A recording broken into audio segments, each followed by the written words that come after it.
No início do século IV, o cristianismo era uma fé minoritária e perseguida no vasto Império Romano.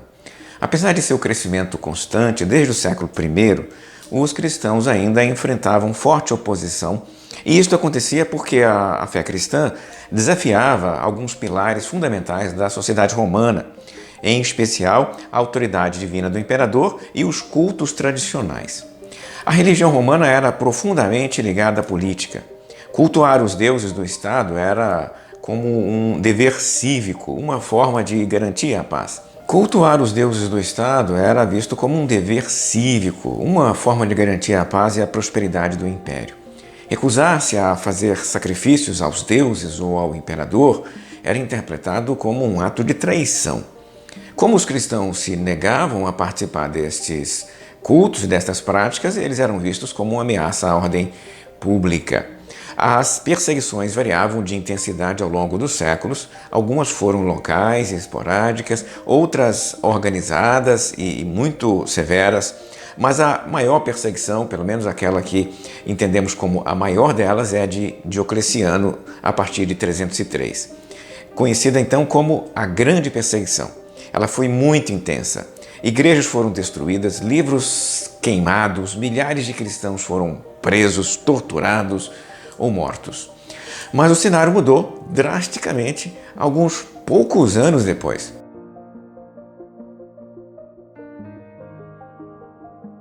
Em 306, Constantino foi proclamado imperador pelas tropas na Britânia.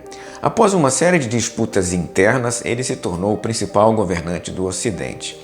Em 312, às vésperas da Batalha da Ponte Milvia contra Maxêncio, segundo os seus biógrafos, ele teve uma visão.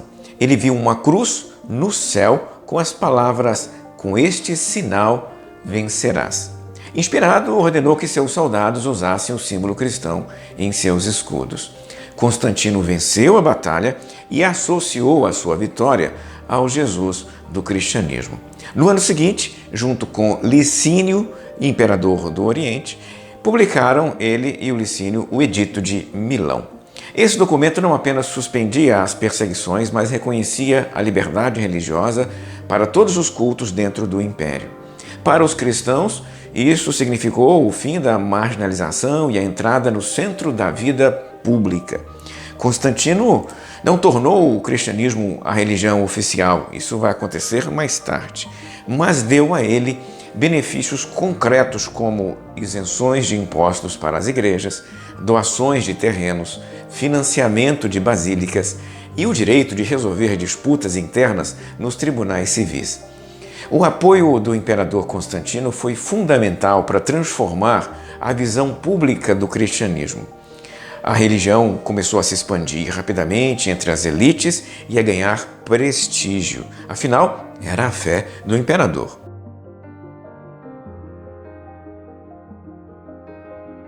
Com o crescimento acelerado, surgiram também divergências internas entre os próprios cristãos sobre questões teológicas fundamentais.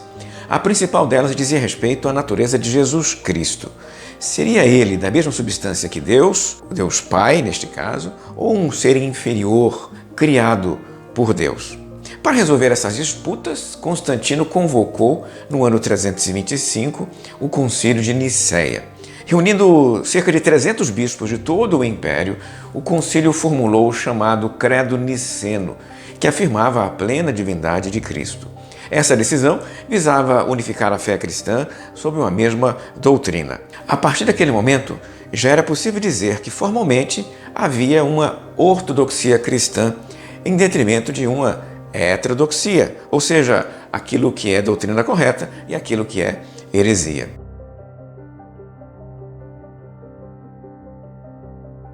O processo de fortalecimento do cristianismo continuou ao longo deste século IV. Imperadores posteriores variaram no grau de apoio, mas a tendência geral era clara. O cristianismo ganhava espaço enquanto as religiões tradicionais romanas perdiam influência. Em 380, sob o imperador Teodósio I, veio a virada definitiva. Com o Edito de Tessalônica, Teodósio declarou que todos os súditos do império deveriam seguir a fé cristã conforme definida no Credo de Nicéia.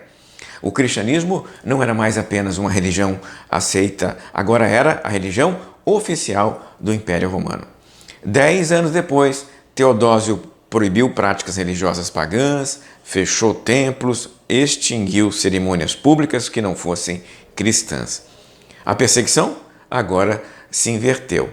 Os antigos cultos romanos é que estão marginalizados e os seguidores pagãos é que são agora perseguidos.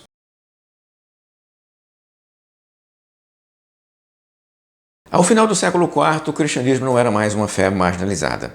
Era o centro da vida política, social e cultural do Império. Bispos passaram a ter grande influência, não apenas espiritual, mas nas decisões administrativas. A igreja adquiriu enormes propriedades, administrava a justiça local, era uma das principais forças de estabilidade social. O crescimento, em termos numéricos, foi impressionante. No início deste século, segundo alguns estudiosos, o cristianismo não passava de 20% da população do Império. No momento em que o Constantino morre, em 337, esse número já era 50%. E quando Teodósio decreta o cristianismo como religião oficial, os cristãos já eram mais de 90% da população do Império Romano. Essa transformação trouxe novos desafios. A igreja, que nasceu como um movimento em oposição ao mundo social, agora se via mergulhada de cabeça no poder e na política.